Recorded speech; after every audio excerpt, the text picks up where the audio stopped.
Welcome to McPlum, simple solutions served daily. You'll start by making sure your iPhone is ready, because updates and space avoid sync problems. Install Google Photos and sign in with your Google account. This links your device to cloud storage. Once installed, grant Photos access so the app can see and backup images, enable background app refresh so uploads continue, and allow notifications if you want backup alerts.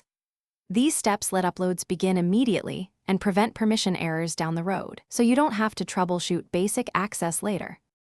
Next, configure backup so your photos upload reliably. Open Google Photos and go to Backup and Sync. Turn it on so the app watches your library. Choose Upload Quality. Original preserves full resolution, while Storage Saver reduces size and saves Google account space. Then decide whether to allow cellular uploads, leave it off to avoid data charges, and on if you need immediate backups away from Wi-Fi. Make sure backup device folders include apps like WhatsApp if you want those images synced too. Finally, organize and confirm your photos are synced. Open the app and check the backup status indicator. Use albums and favorites to structure content, and rely on search filters to find images quickly.